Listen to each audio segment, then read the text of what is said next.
नमस्कार दोस्तों, आपके अपने YouTube चैनल कंप्यूटर कक्षा में आपका स्वागत है। आपका बर्मा गेस पेपर 2023 के लिए आ चुका है कंप्यूटर साइंस के लिए, और हम लोग जो है बर्मा गेस पेपर को धीरे धीरे सॉल्व करेंगे। आज हम लोग जो टॉपिक लेकर के आए हैं वो टॉपिक है आपका सी प्लस प्लस। जैसा कि आप जानते हैं कि सी प्लस प्लस एक इम्पॉर्टेंट यूनिट है आपके कंप्यूटर साइंस सब्जेक्ट में, और सी प्लस प्लस इसलिए भी इम्पोर्टेंट है क्योंकि सबसे ज्यादा क्वेश्चन सी प्लस प्लस से ही आता है। आपके गेस पेपर में ऑब्जेक्टिव क्वेश्चंस भी है और सब्जेक्टिव क्वेश्चंस भी हैं। जैसा कि आपको मालूम है कि 70 मार्क्स का जो एग्जाम होगा उसमें से 35 मार्क्स का जो है वो ऑब्जेक्टिव क्वेश्चंस होगा। तो इस वीडियो में वर्मा के इस पेपर में दिया गया important MCQ C plus plus का हम लोग देखेंगे। Question number 1, C plus plus language has been developed by. C plus plus language किसके द्वारा डेवलप किया गया? सही उत्तर होगा बाजार में स्टॉप स्टॉप। ये क्वेश्चंस बहुत बार एग्जाम में आया है, इसलिए ये आप इसे एक इंपॉर्टेंट क्वेश्चंस मान करके चलेंगे। Question number 2, C plus plus is a और an language. C plus plus किस प्रकार का लैंग्वेज है? बहुत इजी इसका जो है आंसर है वो है आपका ऑब्जेक्ट ओरिएंटेड प्रोग्रामिंग है। Question number 3, in C plus plus programming array index is always starts from. C plus plus programming में एरे का इंडेक्स कहाँ से शुरू होता है? सही उत्तर होगा एरे का इंडेक्स 0 से शुरू होता है। Question number 4, C plus plus is an extension to blank programming language. C plus plus किस प्रोग्रामिंग लैंग्वेज का एक्सटेंशन कहा गया है? उत्तर होगा सी प्रोग्रामिंग लैंग्वेज का। Question number 5, C plus plus program are converted into machine language with the help of. जैसा कि आप जानते हैं कि सी प्लस प्लस एक हाई लेवल प्रोग्रामिंग लैंग्वेज है, और हाई लेवल प्रोग्रामिंग लैंग्वेज को हम लोग मशीन लेवल प्रोग्रामिंग लैंग्वेज में कन्वर्ट करते हैं with the help of compiler. ठीक है, इसका सही उत्तर होगा कंपाइलर। मैंने देखा है कि इस गेस्ट पेपर में मैक्सिमम जो क्वेश्चन का जो आंसर है वो सही है। कहीं कहीं कुछ आंसर जो है आपका गलत है, तो वो मैं आपको आगे चल करके बता दूंगा कि कहाँ कहाँ गलत बताया है। प्रश्न संख्या 6, in C plus plus every statement ends with. C plus plus में आप कोई प्रोग्राम स्टेटमेंट लिखते हैं तो वो किससे खत्म होता है? तो इसका जो सही उत्तर होगा वो होगा आपका सेमीकोलन। प्रश्न संख्या 7, every function in C plus plus is followed by. ठीक है, सी प्लस प्लस में जो भी फंक्शन होता है उसके आगे क्या लगा होता है? सही उत्तर है इसका पैरेंथेसिस। जैसे कि आप लोग देखते भी हैं कि अगर मैंने लिखा है मेन फंक्शन, तो उसके आगे क्या लगता है? पैरेंथेसिस। इसको पैरेंथेसिस बोलते हैं। फिर शायद आप लोग प्रोग्रामिंग किए हो तो CLR SCR ऐसा भी फंक्शन लिखते हैं, तो उसके आगे ये पैरेंथेसिस, तो पैरेंथेसिस होगा। प्रश्न संख्या 8, in C plus plus variable can not contain. C plus plus में वेरिएबल में क्या क्या नहीं हो सकता है या क्या नहीं हो सकता है? 1, ब्लैंक स्पेस नहीं हो सकता है। 2, डेसिमल पॉइंट नहीं हो सकता है। या 3, हाइफन नहीं हो सकता है। या ऑल ऑफ अबव, या ये सभी नहीं होने चाहिए। जैसे आप लोग वेरिएबल कैसे बनाते हैं? जैसे आप लिखते हैं इंट और फिर आप लिखते हैं रोल, तो इंट जो है वो डेटा टाइप हो गया, और रोल क्या हो गया? रोल आपका वेरिएबल का नाम हो गया। तो वेरिएबल का नाम में क्या क्या शामिल नहीं किया जा सकता है, तो वही पूछा गया है। तो blank space, decimal point, hyphen, इसका उत्तर होगा ऑल ऑफ अबव। ठीक है, इन सभी को आप शामिल नहीं कर सकते हैं। प्रश्न संख्या 9, in C plus plus programming slash b is use for. C plus plus programming में स्लैश भी किसके लिए इस्तेमाल होता है? इसका सही उत्तर होगा वर्टिकल टैब। प्रश्न संख्या 10, in C plus plus programming strlen function is use for. C plus plus programming में strlen फंक्शन जो है किसके लिए इस्तेमाल किया जाता है? सही उत्तर होगा काउंट लेंथ ऑफ स्ट्रिंग। प्रश्न संख्या 11, which operator has the lowest precedence. ठीक है, कौन से ऑपरेटर का जो प्रेसिडेंस होता है वो लोवेस्ट होता है?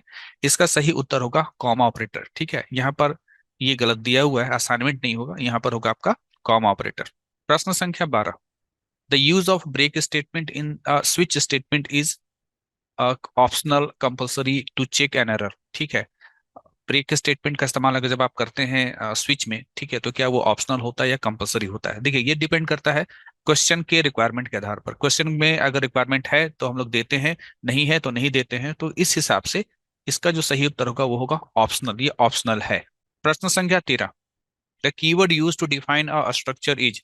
स्ट्रक्चर को डिफाइन करने के लिए कौन सा कीवर्ड इस्तेमाल किया जाता है? सही उत्तर होगा स्ट्रक्ट। प्रश्न संख्या 14, which of the following is not a feature of C plus plus. आपको बताना है इनमें से कौन सी प्लस प्लस का फीचर नहीं है। पहला दिया हुआ है इनहेरिटेंस, ये है। ऑपरेटर ओवरलोडिंग, ये भी फीचर है। नेम स्पेस, ये भी फीचर है। रिफ्लेक्शन, ये फीचर नहीं है। तो कौन सा फीचर नहीं होता है? रिफ्लेक्शन नहीं होता है।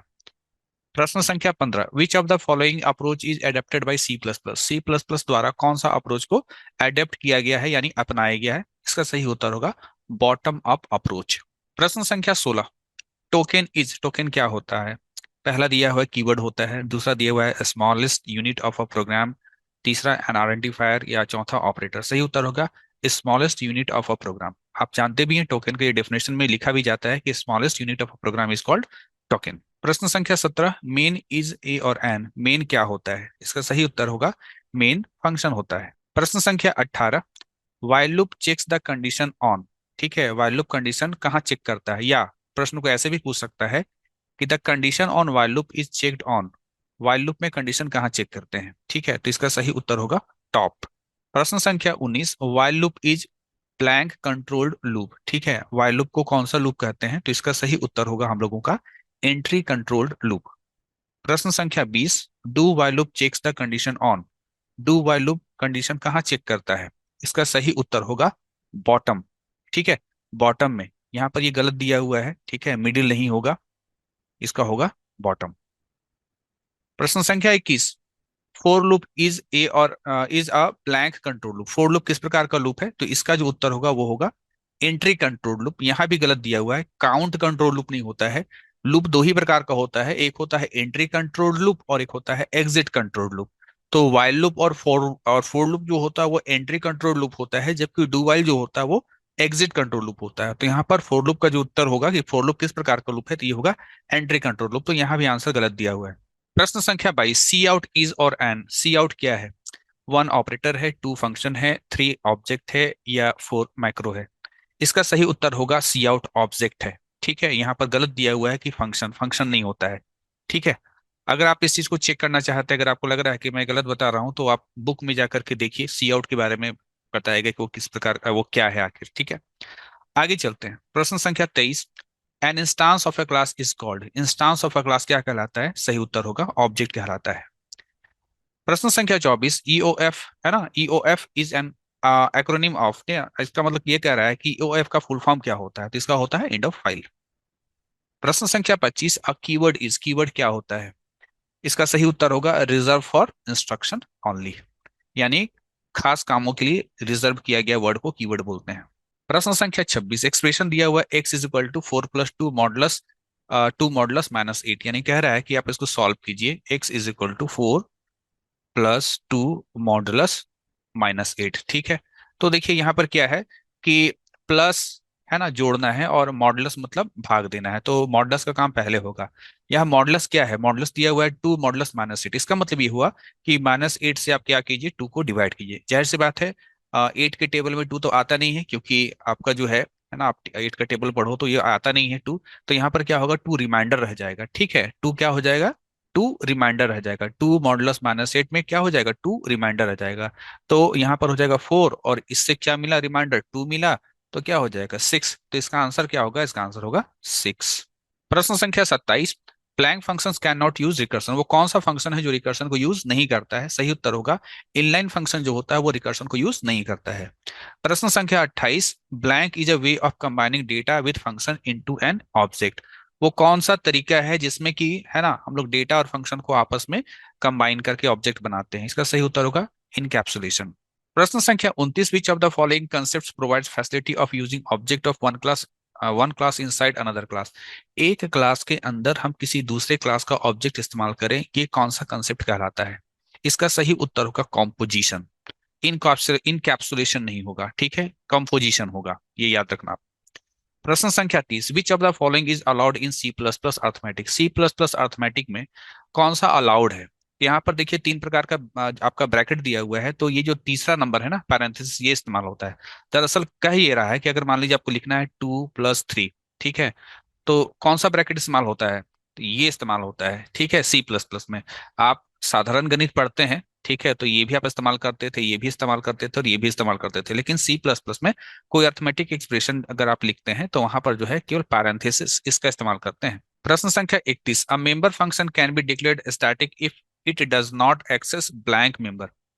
कह रहा है कि एक स्टैटिक जो आपका मतलब कोई मेंबर फंक्शन है जिसको आप स्टैटिक बनाते हैं, ठीक है, कोई मेंबर फंक्शन है जो कि स्टैटिक है, तो वो किसको इस्तेमाल नहीं करेगा? तो वो नॉन स्टैटिक को इस्तेमाल नहीं करेगा। सीधा सा कहानी है कि एक स्टैटिक जो फंक्शन होता है, ठीक है, एक स्टैटिक जो फंक्शन होता है वो केवल और केवल स्टैटिक चीजों को ही एक्सेस करता है, ठीक है, केवल स्टैटिक चीजों को ही एक्सेस करेगा, ठीक है, नॉन स्टैटिक को एक्सेस नहीं करेगा। वही पूछ रहा था कि किसको एक्सेस ये नहीं करेगा, तो नॉन स्टैटिक होगा।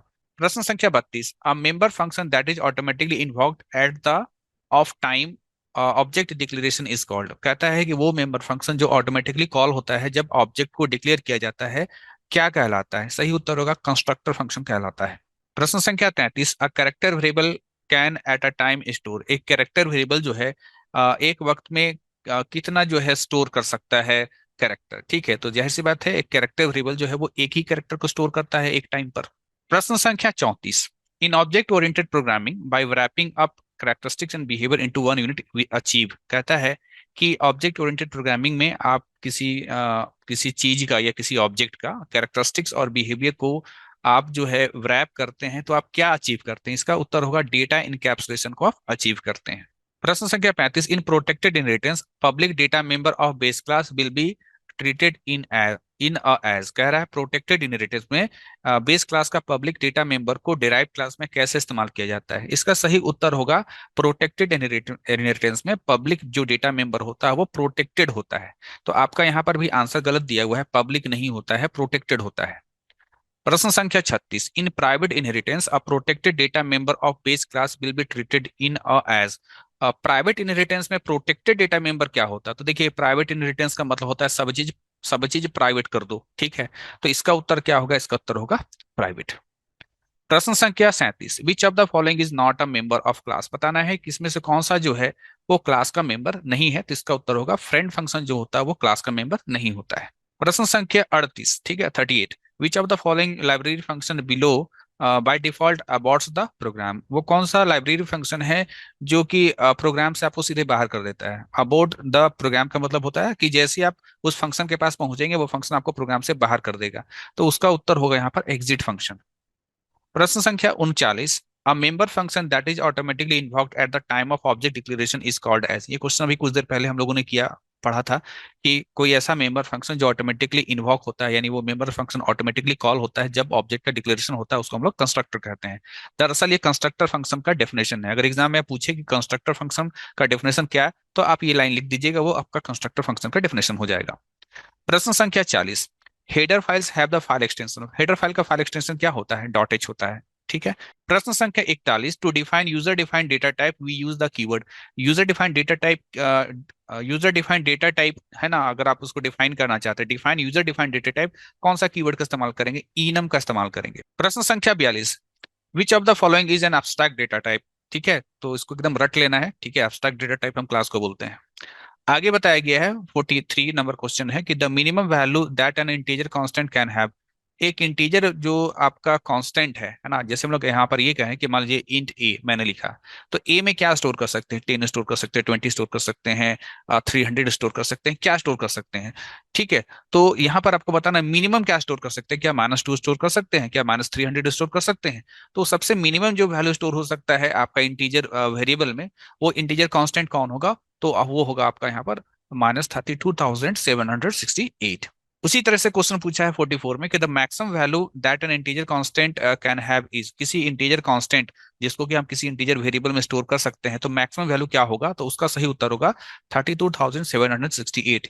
ठीक है, तो यहाँ पर एक्चुअली ये इंटीजर का रेंज के बारे में यहाँ पर बात हो रहा है। प्रश्न संख्या 45, विच of the following term is use for a function defined inside the class. ठीक है, क्लास के अंदर अगर आप कोई फंक्शन को डिफाइन करते हैं तो वो क्या कहलाता है? इसका उत्तर होगा मेंबर फंक्शन कहलाता है। यहाँ पर क्लास फंक्शन नहीं होगा। ठीक है, ये गलत है, मेंबर फंक्शन कहलाता है। प्रश्न संख्या 46, which of the following mode declaration is use in C++ to open a file for input. ठीक है, तो इसका जो सही उत्तर होगा ये होगा iOS इन। आप ये जो वर्मा गेस पेपर देख रहे हैं, इसमें जो आप 90 MCQ देखेंगे C++ का, इसमें मैक्सिमम जो है वो सभी क्वेश्चन बैंक वाला ही है। ठीक है, जो प्रीवियस ईयर्स में पूछा है उसी का एक कलेक्शन यहाँ पर है, और कुछ क्वेश्चंस जो है जो इधर उधर के भी हैं। ठीक है, तो ये जो 46 नंबर क्वेश्चन है ये आपका जो है एग्जाम में एक बार पूछ चुका है। और ये कौन से चैप्टर से? ये आपका जो है फाइल हैंडलिंग चैप्टर से, जिससे बहुत कम क्वेश्चन पूछा जाता है, ना के बराबर। प्रश्न संख्या 47, destructor has the same name as the constructor and it is preceded by. Destructor function का नाम वही होता है जो कंस्ट्रक्टर का होता है, बस इसके आगे कौन सा सिंबल लगा होता है? तो ये होगा थर्ड वाला, टिल्ड साइन, ऐसा दिखता है। ठीक है, tilde sign. 48 number question, the order of evolution of the following expression. यहाँ पर एक एक्सप्रेशन दिया गया है और आपसे कहा जा रहा है कि पहले कौन सा ऑपरेटर काम करेगा फिर कौन सा ऑपरेटर काम करेगा। प्रश्न को हम लोग यहाँ पर सॉल्व करते हैं। यहाँ पर दिया हुआ a + b minus c multiplied by d division e. ठीक, देखिए यहाँ पर जोड़ और घटाव का काम जो है गुना भाग के बाद होगा। तो सबसे पहले किसका किसका काम होगा, गुना का होगा और भाग का होगा। गुना और भाग का जो आपका प्रायोरिटी होता है वो सेम होता है, यानी आप चाहे तो गुना का काम पहले कर लें या फिर भाग का काम पहले कर लें, लेकिन आप जो है लेफ्ट टू राइट इधर से सॉल्व करना शुरू करेंगे। तो देखिए यहाँ पर क्या होगा, सबसे पहले कि सबसे पहले आपको गुना मिलेगा तो पहले गुना का काम करेंगे, फिर जो है भाग का काम करेंगे। ठीक, उसके बाद देखिए प्लस और माइनस का भी प्रायोरिटी क्या होता है, सेम होता है, लेकिन लेफ्ट टू राइट रूल अगर चलते हैं तो पहले हमको प्लस मिलेगा। पहला काम हम जो है प्लस का काम करेंगे, उसके बाद हम जो है चौथा काम जो होगा, पहला मतलब यहाँ तीसरा हो गया, फिर चौथा काम हम करेंगे माइनस का। तो यहाँ पर देख लीजिए भाग, भाग नहीं गुना भाग, ठीक है, गुना भाग कहाँ मिल रहा है, देखिए गुना भाग 1 में भी मिल रहा है, 3 में भी मिल रहा है। तो गुना भाग जोड़ घटाओ, तो गुना भाग जोड़ घटाओ कहाँ मिल रहा है, तो देखिए थर्ड में मिल रहा है। गुना भाग जोड़ घटाओ, तो ये थर्ड वाला होगा। प्रश्न संख्या 49 सेम क्वेश्चन है, मतलब उसी टाइप का क्वेश्चन है, सेम तो नहीं कहेंगे, ठीक है, उसी टाइप का क्वेश्चन है। ए प्लस बी माइनस सी इंटू डी दिया हुआ है। ये तो बड़ा आसान है, ठीक है, यहाँ पर मल्टीप्लीकेशन का काम सबसे पहले होगा, ठीक है, सबसे पहले मल्टीप्लीकेशन का काम होगा। और प्लस और माइनस का प्रायोरिटी सेम होता है, लेकिन लेफ्ट टू राइट चलेंगे तो पहले जो है प्लस का काम होगा और उसके बाद जो है वो माइनस का काम होगा। ठीक है, तो मल्टीप्लीकेशन होगा, फिर एडिशन, फिर सब्ट्रैक्शन। ठीक है, तो मल्टीप्लीकेशन, एडिशन देन सब्ट्रैक्शन, यानी कि थर्ड वाला यहाँ सही दिया हुआ है। प्रश्न संख्या 50, ठीक है, यहाँ पर देखिए क्या दिया हुआ है। क्वेश्चन का टाइप है, तीनों क्वेश्चन का अच्छे से प्रैक्टिस आप कर लेना। A divided by b into c minus d plus e, है ना। देखिए यहाँ पर क्या है कि भाग और गुना इनका प्रायोरिटी सेम होता है। क्योंकि भाग पहले है तो पहले हम भाग का काम करेंगे, ठीक है, पहले भाग का काम होगा, फिर गुना का काम होगा, फिर घटाव का काम होगा, फिर जोड़ का काम होगा। ठीक है, तो भाग गुना, ठीक है, देखिए कहाँ कहाँ पर आपको मिलता है, भाग गुना घटाव जोड़। तो भाग गुना घटाव जोड़ ये थर्ड वाला होगा, यहाँ पर ये फर्स्ट वाला नहीं होगा, आपका यहाँ पर होगा थर्ड वाला। ठीक है, तो इसका आंसर थोड़ा गलत दिया हुआ है। यहाँ पूछा जा रहा है प्रश्न संख्या 51 में कि असाइनमेंट ऑपरेटर किसको कहेंगे। तो सिंगल इक्वल टू जो साइन होता है ना, केवल सिंगल इक्वल टू, इसको ही हम लोग असाइनमेंट ऑपरेटर बोलते हैं। जबकि डबल इक्वल टू जो होता है उसको हम लोग बोलते हैं, कंपैरिजन के लिए कहते हैं इक्वालिटी ऑपरेटर। ठीक है, ये जो है कंपेयर करके बताता है कि इक्वल है कि नहीं। तो जो सिंगल इक्वल टू होता है इसको हम लोग असाइनमेंट ऑपरेटर बोलते हैं। प्रश्न संख्या 52, स्कोप रेजोल्यूशन ऑपरेटर किसको बोलते हैं। सही उत्तर होगा ये जो 2 नंबर में देख रहे हैं ना, 2 कोलोन, इसको हम लोग स्कोप रेजोल्यूशन ऑपरेटर बोलते हैं। आगे प्रश्न संख्या 53, अ set of logical operator, logical operator का सेट इनमें से कौन सा है। एंड और नॉट, ठीक है, ये जो थर्ड है ना, यही से सही उत्तर है लॉजिकल ऑपरेटर्स का। फिर प्रश्न संख्या 54, अ set of arithmetic operator, arithmetic operator यानी जोड़ घटाव गुना भाग, तो ये तो पहला में ही दिया हुआ है, तो ये जो जोड़ घटाव गुना भाग और जो मॉडुलस है ये अर्थमेटिक ऑपरेटर हो गया। प्रश्न संख्या 55, अ set of relational operator, relational operator का सेट कौन सा कहलाएगा। तो रिलेशनल मतलब कंपेयर करो, ग्रेटर देन, लेस देन, इसको रिलेशनल बोलते हैं, तो इसका होगा उत्तर 2, है ना। प्रश्न संख्या 56, अ सेट ऑफ कंडीशनल या टर्नरी ऑपरेटर कौन सा होगा, तो इसका होगा थर्ड, क्वेश्चन मार्क और कोलोन। प्रश्न संख्या 57, which of the following is known as insertion operator, ठीक है, इंसर्शन, इंसर्शन का मतलब होगा जो सी आउट के साथ इस्तेमाल होता है, तो इसका सही उत्तर होगा ये थर्ड वाला। ठीक है, इसको हम लोग जो है इंसर्शन ऑपरेटर बोलते हैं। 58 number question, which of the following is extraction operator, जो सीन के साथ इस्तेमाल होता है उसको एक्सट्रैक्शन बोलते हैं, तो सही उत्तर होगा इसका चौथा, फोर्थ वाला। प्रश्न संख्या 59, विच of the following is not a valid relational operator, कौन सा जो है वैलिड रिलेशनल ऑपरेटर नहीं है। ये इक्वल टू है, ठीक है, ये ये लिखा है इक्वल टू ग्रेटर देन, ये तो गलत है, ठीक है, तो यही होगा, ये आपका वैलिड रिलेशनल ऑपरेटर नहीं है, बाकी सब सही है, ये ग्रेटर देन इक्वल टू है, ये लेस देन इक्वल टू है।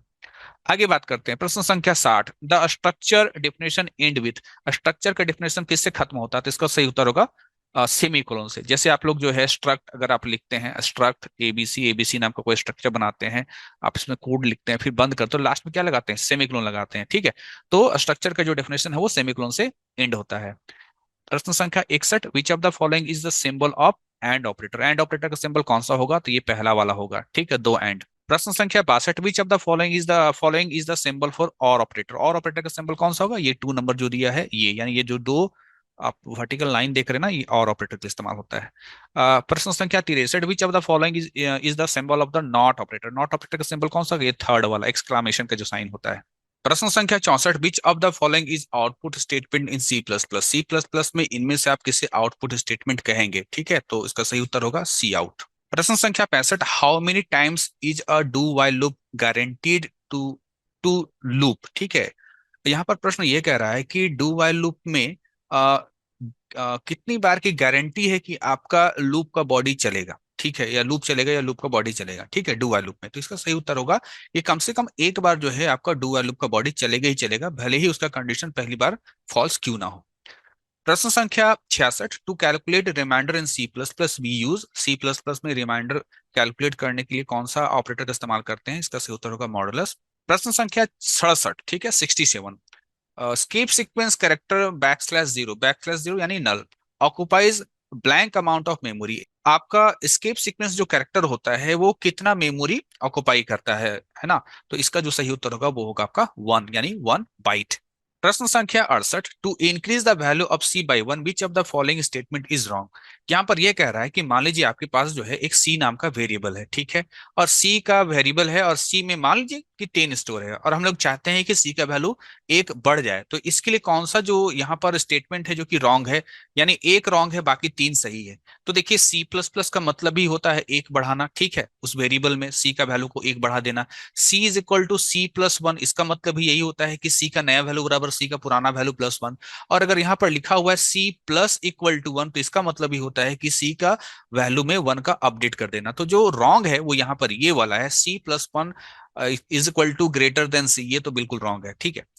प्रश्न संख्या आपका यहाँ 69, what will be the output of the following condition statement, ठीक है, आपको इसका जो है आउटपुट बताना है। यहाँ पर कंडीशन लिखा हुआ है कि 15 is greater than equal to 15, क्या 15 15 से बड़ा या बराबर है? तो हाँ, बड़ा तो नहीं है, बराबर है, कंडीशन ट्रू हो गया। कंडीशन ट्रू हो गया तो ये 15 जाकर के क्या होगा, ए में स्टोर हो जाएगा। वही अगर ये कंडीशन फॉल्स होता तो ये 16 जाकर के स्टोर होता, ठीक है। तो यहाँ पर चूंकि कंडीशन ट्रू है तो ये 15 जाकर के ए में स्टोर होगा और जो सही उत्तर होगा वो होगा आपके यहाँ पर ए का वैल्यू 15। प्रश्न संख्या 70, which of the following is input statement in C plus plus. आपको बताना है कि सी प्लस प्लस में इनमें से कौन सा जो है कि इनपुट स्टेटमेंट के रूप में इस्तेमाल किया जाता है? सही उत्तर होगा आपका यहाँ पर सी इन। प्रश्न संख्या 71, हायरार्की डिसाइड्स विच ऑपरेटर, ठीक है, ऑपरेटर का जब हम हायरार्की के बारे में बात करते हैं तो ऑपरेटर का हायरार्की का मतलब क्या होता है? इसका मतलब होता है इज मोस्ट इंपॉर्टेंट, इसका मतलब होता है इज यूज फर्स्ट, इसका मतलब होता है इज फास्टेस्ट, या इसका मतलब होता है ऑपरेट्स ऑन लार्जेस्ट नंबर। इसका सही उत्तर होगा इज यूज फर्स्ट, ठीक है। ऑपरेटर का हायरार्की का मतलब ये हो गया कि कौन सा ऑपरेटर सबसे पहले इस्तेमाल होगा। प्रश्न संख्या 72, dynamic binding enables the function to be linked at. Dynamic binding में जो है फंक्शन का लिंकिंग जो होता है ना, वो कब होता है? तो इसका जो सही उत्तर होगा वो होगा आपका रन टाइम। यहाँ पर गलत दिया हुआ है, ये जो लिंक टाइम दिया हुआ है ना, ये गलत दिया हुआ है। इसका इसका जो सही उत्तर है ये आपका रन टाइम होगा। प्रश्न संख्या 73, blank is a way of combining data with function into an object, ठीक है, वो कौन सा तरीका है या उस तरीके को क्या कहते हैं जिसमें आप डेटा और फंक्शन को कंबाइन करके एक ऑब्जेक्ट बनाते हैं? सही उत्तर होगा इसका इनकैप्सुलेशन। प्रश्न संख्या 74, which is not a loop structure. आपको बताना है इसमें से कौन सा लूप स्ट्रक्चर नहीं है। जैसे दिया हुआ है फोर है, डू वाइल है, ये तो सभी लूप स्ट्रक्चर है। ये जो रिपीट अंटिल है ये जो है आपका लूप स्ट्रक्चर नहीं है। प्रश्न संख्या 75, बेस क्लास। बेस क्लास क्या होता है? बहुत साधारण सा इसका उत्तर है, आप लिखिएगा, बेस क्लास नॉर्मल क्लास होता है। प्रश्न संख्या 76, डिस्ट्रक्टर इज ए। डिस्ट्रक्टर क्या होता है? मेंबर फंक्शन होता है, ओवरलोडेड होता है, कंस्ट्रक्टर होता है, तो आपका डिस्ट्रक्टर एक मेंबर फंक्शन होता है। प्रश्न संख्या 77, कंस्ट्रक्टर के बारे में कहा जा रहा है कि कंस्ट्रक्टर क्या होते हैं? आर फंक्शंस होते हैं, हैव नो रिटर्न टाइप होता है, have the same name as that of a class होता है। तो ये तीनों की तीनों बातें ही कंस्ट्रक्टर के संबंध में सही है, तो इसका उत्तर होगा ऑल ऑफ दीज। प्रश्न संख्या 78, विच of the following is not a type of constructor. आपको बताना है इसमें से कौन जो है कंस्ट्रक्टर का टाइप नहीं है। पहला दिया हुआ है कॉपी कंस्ट्रक्टर, दूसरा दिया हुआ पैरामीटराइज, तीसरा दिया हुआ डिफॉल्ट, और जो फोर्थ वो दिया हुआ है फ्रेंड कंस्ट्रक्टर। तो जो फ्रेंड कंस्ट्रक्टर नाम का कोई कंस्ट्रक्टर नहीं होता है। प्रश्न संख्या आपका 79, ठीक है, 79, कह रहा है if class X inherits from class Y, यानी कि एक्स निकला है, ठीक है, एक्स निकला है किससे? आपका वाई से। तो वाई को क्या कहेंगे? ठीक है, वाई को एक्स का क्या कहेंगे? तो वाई को हम कहेंगे बेस क्लास। किसका? एक्स का, क्योंकि एक्स जो कि ये निकला है तो ये तो डिराइव्ड क्लास है। तो आपको एक्स और वाई में संबंध पूछ रहा है कि वाई को क्या कहेंगे, तो वाई को हम लोग यहाँ पर कहेंगे बेस क्लास। और जो बेस क्लास होता है उसको हम लोग सुपर क्लास भी बोलते हैं। तो इसका जो सही उत्तर होगा होगा यहाँ पर सुपर क्लास। प्रश्न संख्या 80, विच of the following can not be inherited from the base class. आपको बताना है इसमें से कौन जो है बेस क्लास से इनहेरिट नहीं होगा, ठीक है। तो यहाँ पर जो आंसर है, आप इस आंसर पे जाइएगा, constructor and friend can be inherited, ठीक है। ये बात जो कह रहा है कि कंस्ट्रक्टर और फ्रेंड इनहेरिटेड, बोलता है ये नहीं होता है, ठीक है, ये चीज नहीं होता है। प्रश्न संख्या 81, inline function are invoked at the time of. Inline function जो है कब कॉल होता है, ठीक है।